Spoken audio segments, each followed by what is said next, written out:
Shalom, welcome to the Jewish View. My name is Rabbi Nachman Simon with the Chabad House of Delmar, together with my co-host, Mark Ronich of Statewide News Service, jbstickphilly.com, and as you can see here, columnist for the Jewish Press. Right, Rabbi, and I'm having a lot of fun with all three assignments, and in the column I write about how government relates to the Jewish community, or doesn't, as the case may be. But our guest today is someone who does relate to the Jewish community and every other community in the city, Kelly Kimbrough, Albany Common Council member. Welcome to the Jewish View. Thank you, Rabbi Mark, for having me. You represent the 4th Ward. What are the boundaries here? So Mark knows that well. He's the reporter, but Okay. Fourth Ward. The lines are changing so much. Well, but you have North Albany in your district. That's it's correct. amazing. You go right up to the Menands line, which I always think of the county legislator, Virginia Mafia Tobler, always had that area. Right. And you start at Allen Street? No. River. The river, in the Hudson east, River. Livingston Avenue to the south. Right. I go up Livingston Avenue to Northern Boulevard, across Northern to Green Tech High School, Right. and then out Okay. to Everett Road. Everett, I thought it was out. Okay, on the It's map. it near looked- near Everett Road, and then Okay. I come across I-90 down into Corporate Woods, Right, you back have, into you the have city. the rail yard that's over there Right, and all right, that, right, and right. and then you come down into North Albany. Oh, right. So it's essentially Livingston Avenue to the Menands line. Yeah, but you for have the most part below Northern I mean, Boulevard. Grey Ledge Drive and that Right, neighborhood Bishop's there. Gate, yeah. You know, you could Yeah. really do some good fundraising in that area there. Yeah, And you have a judge as one of your constituents, Rachel Yes, Kretzer. retiring. Yes. You Yes, know? it's good. My area is unique. I have Yeah. some of the poorest people in the city I represent, and also some of the wealthiest. It's a good mix. You know, that's interesting because, if you're representing one group, you're focused on one issue, but, when you have a different kind of people, socioeconomic differences, you got to think of everybody, of course, you're representing everybody, and ultimately everybody in the city also, but, Albany really is diverse. Yes. There's poor, and- there's rich, there's, all kinds of different people. And you were elected, you started serving January of 2014, That's correct. so you're relatively new compared to like a Dan Herring or Joe Igo. I mean, you're relatively new. Which committees are you sitting on? Planning, human, what's it called? Human resources and human rights. And human rights. Land use. And public safety. There's three. Okay. Planning and economic development. Planning, economic, and land use is one committee. Right. Human rights, resources and human resources rights is one. is another. And then public safety committee, which is- which fits in perfectly with your background because you're a retired police officer. That's correct. What rank did you finish, did you serve? Police officer. Police officer. You didn't move up to No. sergeant, lieutenant, or whatever, no. You were a beat cop? At a point in time, I worked patrol. I worked as a beat officer, which now it's called NEU, the Neighborhood Engagement Unit. We were called beat officers back in the day. And I also served at the end of my time in community services, Right. which is community relations. We kind of ran the neighborhood associations and connected with those people. It's kind of community relations. I guess, if you will. given the problems between community and police in certain other cities, I mean, saying beat officers would never, they needed to change that to be politically correct, I guess, because, with all these issues going on between citizens and the police, you don't want to have the word beat anywhere. Right, yeah. It's just as a police officer going with your former life, then it's just, like Mark's saying, it really is dangerous business being a police officer. When you're in the car, do you feel scared or it's just, I don't know, it's another job. always. I don't know what it would feel like. Yeah, always. Yeah, it's always, that fear is always in the back of your mind. It's what keeps you safe. You have to be reasonable. The world's changed a whole lot, and you have to police accordingly. So there were times when I was nervous, but in general, I think if you're good to people and you connect with them, you're relatively safe out there as a police officer. What was your most harrowing experience in the 22 years that you were on the force? Harrowing? Harrowing. I would say it was an incident on Kimbrough Street where a young man took a shot at a couple of officers, and I was in that group of officers in the area. He didn't shoot at me, but I was there, and we ended up chasing him behind the brownstones on Kimbrough, and he, if you will, let go of or fired a few rounds from the fire escape down and in the area of the other officers. I was behind cover.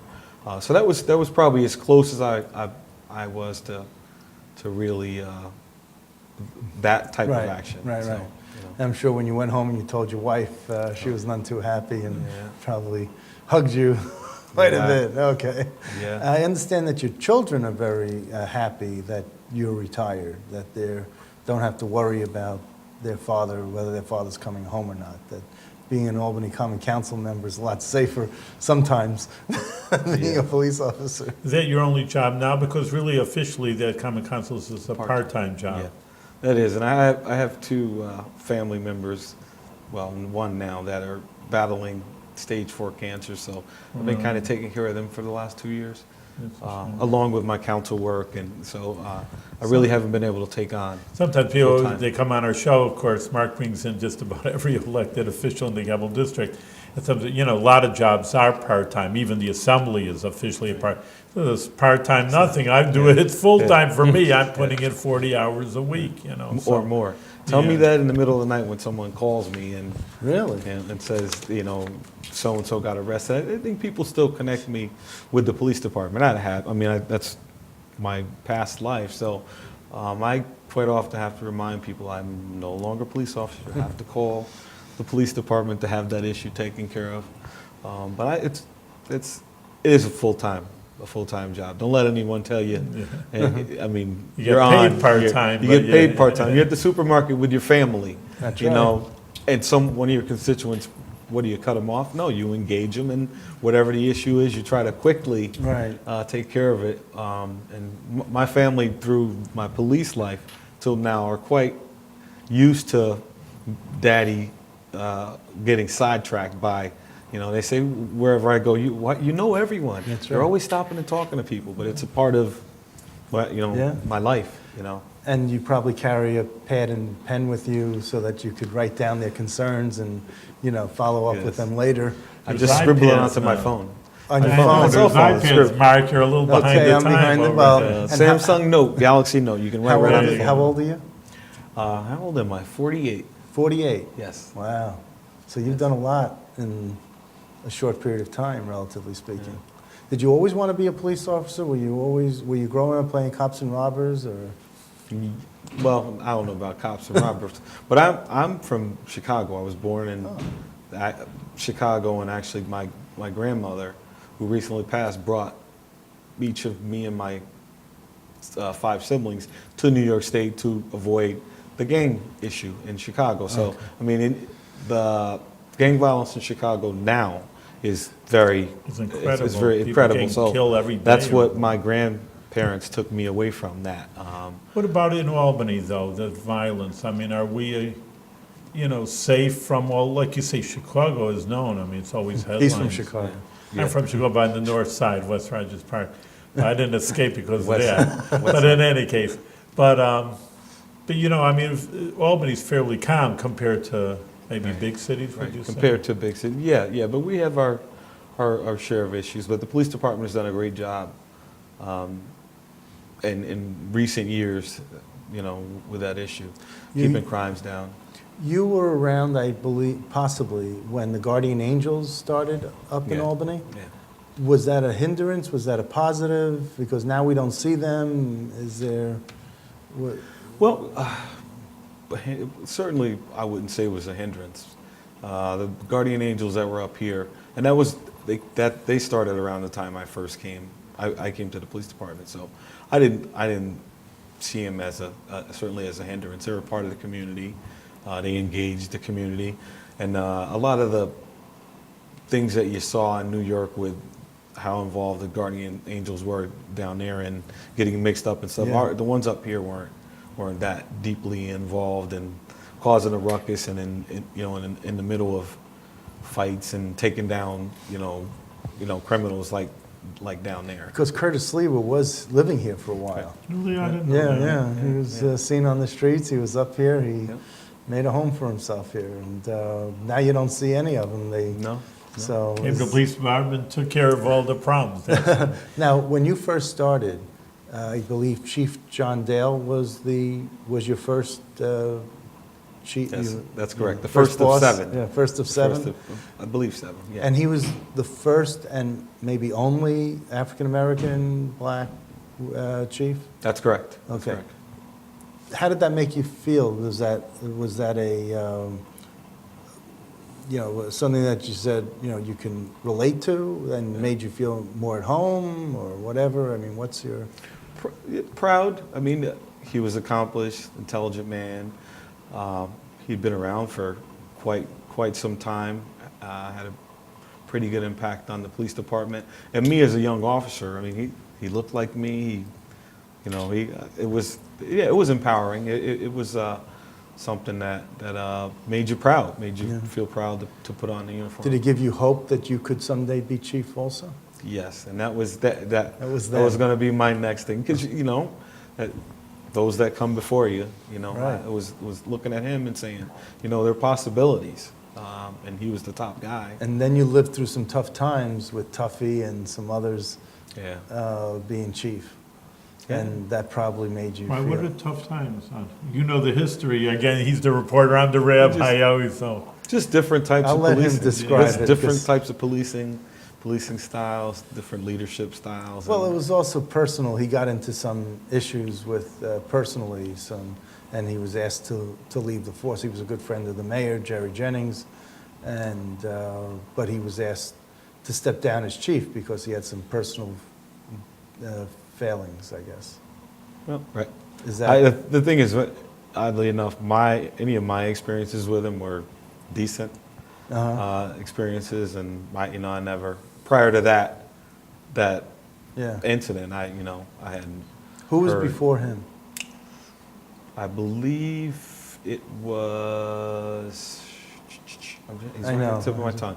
He's these are so many. He's at Homeland Security right now. Turley. I'm going to say Jimmy Turley was yeah, before him. Yeah. Okay. Yeah. Yeah, because the names were so similar, Turley and Tuffy. That I Right. just Yeah. said. Yeah. But that one of the committees you're on is public safety, so now in a way you're in charge of, I mean, in a certain sense, you're not the chief, but in a certain sense you're in charge of public safety. You have the bigger opinion about that. What needs to be done now to keep Albany safe? Well, the current What are issues like? current administration is doing a pretty good job. I think in that they realize it's a partnership. The policing and keeping people safe, it's not just about the police coming in and, cracking heads, for lack of a better word. It's a relationship where the police takes care of the community takes care of the police, and we really need to be working together to solve the city's problems around the issues of crime, at least, Yeah. in my opinion. Now, I always laugh when I go to my neighborhood associations in the upper wards, and the biggest issue that they have is that when Niagara Mohawk or New York or the telephone company puts up a pole, they don't take their second pole down, and they have 2 poles there. I'm like, you've Right. got to be kidding me. This is It's all what you- relative. So I This mean, is what you take up people's time about, that they forgot they didn't take several poles down. I mean, Everybody's got their I grew concern up in over Brooklyn. It's like they escort you out of the meeting if they bring this up Right. and take up someone's The time. same with thing this. you talk about crime, my kids live in Brooklyn, a lot of them, and I have 13 kids. And they come up here and hear the news, the regular radio news. Someone crossed the street the wrong way. Are they serious, right? You're wasting my you're kidding, time. with Brooklyn, in New York, the crime, this guy's murdered, and this guy, who knows what. And, and it's so, just listen, everybody's got their issues, It's difficult for some person, is nothing for the other person. Well, that's true. I mean, when they moved the Hilton barn, that made big news here. They moved the barn across why did the barn cross the road to get to the other side? Right. Yeah. It's like, how do your constituents relate to these types of things when? Well, it depends on which constituents you're talking about. Arbor Hill. There's more important things than moving the barn, or I mean, we're talking about poverty, unemployment, issues like that are really issues in parts of the areas that I represent. And is there a solution? Is there something that could be done? I mean, jobs. We need jobs. We need to get a big employer in here. I don't see manufacturing coming back to that level, but certainly some of the talks about employment at the national level with repair and infrastructure, right, and the like, can create jobs for people here. Well, maybe the convention center, they must be hiring, how many jobs? You would probably know. I mean, thousands of jobs, yes. Right, But they're temporary. Right, for one, they're temporary, and not a lot of our folks are on those jobs. Right. Well, you talking about construction or just regular, No, once it's going, you need, They're not, Once it's right, we're not to the point where it's Right. opening yet, and once you open and it, folks there can be has to hired, be yeah. a few hundred jobs. right, yeah, at that point. But we're at the construction phase now, and I'm not seeing a lot of folks from my area on those job sites. yeah, are they is the MWBE helpful? I mean, that's the women in business, Right. minority women business enterprises. Is that helping anything? To an extent, most of these companies aren't, and I don't want to talk out of class or school, but they're meeting the requirements, but those requirements are not including any of our folks. Okay. In some cases, the companies from out of the area already meet those requirements, so they don't have to newly hire to meet those requirements. If they already have that going on, then they're all set. Is the 255 Orange Street, is that in your area? No. No, that's in another district, okay. Yeah, Councilman Bailey's. When you sit at the council meetings and you hear this sometimes petty bickering going on, does it bother you? I mean, I know that you're a good listener. What are you thinking when you hear of these factions going against each other? I think it's silly on the one hand, but the thing is, we're responsible for making decisions that impact lots of folks' lives, and I think we really need to try to get past all the petty political. I find myself in a political position, but I hate politics. I absolutely hate it. It's what messes up getting things done. But the city of Albany needs a lot of things, and people need to. We as a council need to get together and work on these issues. Everyone has their individual issues that are individual things that they're working on or that they care about, and that's understandable. I have some of my own also, but we're all supposed to be working for the greater good, and You don't always see that. Not as much as I'd like to. Now, there's apparently a faction that's anti-Shian and a faction that's pro-Shian. Is that something that you would agree with? What you're doing is you're dividing that based on support for different pieces of legislation, or just the thing is, for myself, I like to see myself as independent. Okay. Although someone could look at my voting record and say, "Well, you supported everything the mayor said." But it's not because I'm in it to support her. It's because I believe in these things. It's because I believe it's what's best for my folks and the people that I represent. People put me in that for Mayor Sheehan's Right. factors. I think she has a lot of great ideas. So you're the one. Yeah, right. The one. But the thing is, who thinks she has a lot of great ideas? No. when we meet, No, but I just on some of the legislation. Okay, so we have, and I'm going to name names, not you, but Camiso, Crasher, Robinson, Bailey, and sometimes O'Brien are lining up on one side, and then people sort of line up on another side. The rest of them, Conti and Igo and Herring, and they line up on another side. Is that accurate? I mean, you may be independent. It appears that way. But you know what I'd like to see when you have a counter argument, or you disagree with a point, or something that someone's putting forth, I think an alternative plan, that's one thing that I don't really see a whole lot of when we're having these discussions and folks get into arguments over stuff. If you're going to say this is wrong or I don't agree with that, you should certainly offer, I think, an alternative to that. And to that point, I don't look at see this. it. I look at the city budget, and I say, you got someone talented like Frank Camisso who's into accounting and into numbers and a numbers geek and all this. He worked for the state comptroller, he works for the county comptroller. I mean, he could certainly put together his own counter budget, Right. along with his faction, if you want to call it that. But I don't see it, and I don't, and I would like to see more of a change and a shift from what the mayor proposes, rather than the Common Council just disposing of whatever she proposes. And unfortunately, most people don't realize it, and I'm assuming you've been around this long enough. It's the way our government's set up. It's just, if you think about it, dating back to even the last administration, During the Corning years, which was 42 years, and during Whalen, there had never been a negative vote on the Common Council. It wasn't until after Whalen that Jennings came in that there was a negative vote, and everyone ran scared, ran with their tail between their legs, saying, "What's going to happen now?"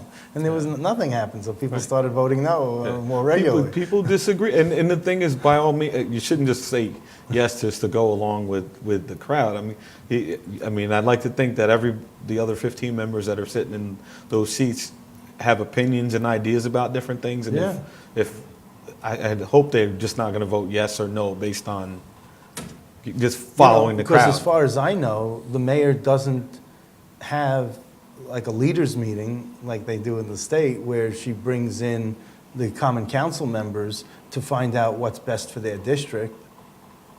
Has she brought you in when she's developing the budget, or the budget director, and said, what can we do for your district? What do we need? I mean, I would think that if you were going to be able to wholesale vote for the budget, that maybe there was something in there for Ward 4. Right. No, I've had I've had a conversation or two along those lines about things in my area. But I believe that's being done with all council members. Well, let's to my hope so. knowledge, yeah. I mean, because some of those conversations could be quite contentious. Right. But when you look at, so that was one of my pet peeves, is that still, when we have more open government, that we don't have, more open than in the Corning years, and then, which is before your time maybe, but that we don't have more of a transparency and more recalcitrance against what one person says at the top of the city, top of the government. Right. But, do you hear that the mayor's going to be challenged in a primary? Because there's really no Republican Party in the city of Albany. Other than Frank Camisso Jr., other than hearing he... Carolyn was thinking about- McLaughlin? Yeah, Have you I've heard? talked, no, absolutely. There's been little whispers. People talk. Well, of course. That's the fun I part haven't about heard politics. that. I haven't heard that directly from him. I haven't heard that directly from her. Right. But you hear enough of this stuff. Okay. So So let me, so what would you like to propose to see done differently if you had a magic wand and you didn't have an $18 billion budget gap? What would you?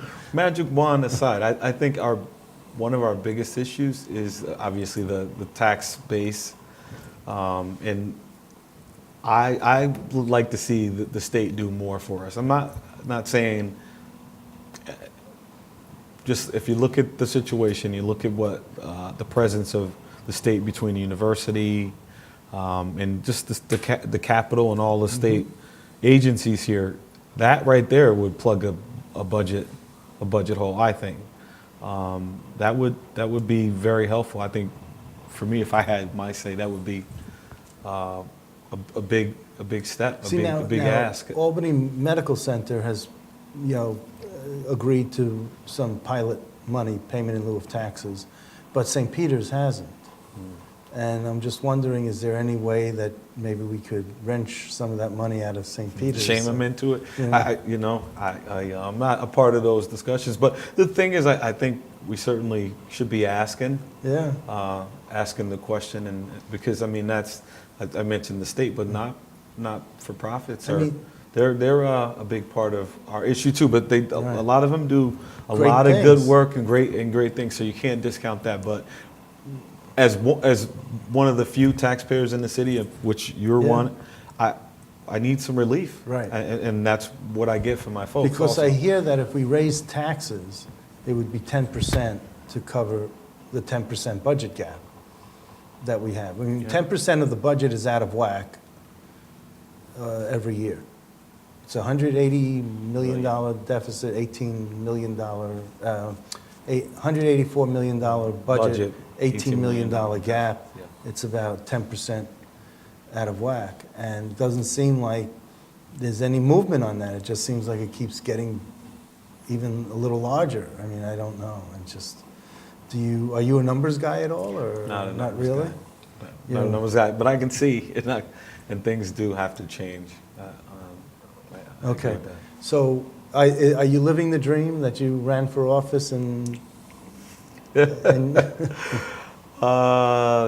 Sure. Sure. Yeah. The thing is, I love Albany, and my last few years with the police department, I did the community services thing. So it's essentially kind of what I do as a council member. So I was close to the community, Right. did a lot of things, community oriented between the neighborhood associations, tennis associations. So I was already serving the people, and I'm close to them. So I still am.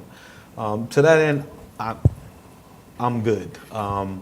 But is it what I expected? The politics are what spoil it for me, really. But I'm about working for people, and politics You and me both. is Well, when we have just a one-party city, there's not much politics as much as if there was two-party system here. But I got to tell you something. As full disclosure, I was for 2 years, going back 20 years, I was the executive director of the Albany County Republican Committee. And we were getting people to run for county legislature in some of where you live, some of the area. So we went around to get signatures from Republicans in Arbor Hill. There are Republicans. There are, right? No, They're enrolled Republicans, but they're only enrolled because they thought that no one would ever run as a Republican in their district, and they never wanted to be bothered. And I learned this firsthand by going into some of those basement apartments and seeing them do the coke and the drugs and all this. And they're like, man, what are you doing here? And here I am, not looking like any of you, the crowd. And they just, and I said, we just need your signature on here. And they would tell me, well, we enrolled Republicans, we didn't want to be disturbed. Right, yeah. I said, well, just do it now, and you probably won't see us for 20 years, so just do it now. Yeah. And we got the candidates on the ballot. We just didn't win, Lack the support. But I just think there needs to be a two-party system in every community. I mean, you just don't run things. I mean, Just New just York doesn't- State. doesn't run well, Right. It's one side. I agree. So anyway, I had to tell you that story in case. It didn't seem to shock you that they were doing drugs in the basement apartment. Now, Narcan, other drug fighting, how do you get rid of drugs? How do you weed out the drugs? No pun intended, but. Well, it's about supply and demand. As long as the demand is there, we can't put a police officer on every corner. We can't. But you say that that people are impoverished, but they can afford the drugs, but they can't afford food for their kids. Right. I don't. It's making poor decisions, obviously, some folks. But and addictions, as the son of a addicted person, I can attest to gets a hold of you and doesn't let go. So again, now people have to make better decisions. I think it really boils down to personal responsibility. That's what it really boils down to. You talk about those kids and feeding them and clothing them and taking care of them. It's really, as a parent, when you decide you want to have children and you bring kids into the world, then no. Or if you don't decide and they come in anyway. And then it creates an issue, the issue that we deal with every day. So. It's just amazing. So, hopefully, do you have, I know you talked about the politics side, but do you have ambitions to want to run for a higher office at all? At this point, no.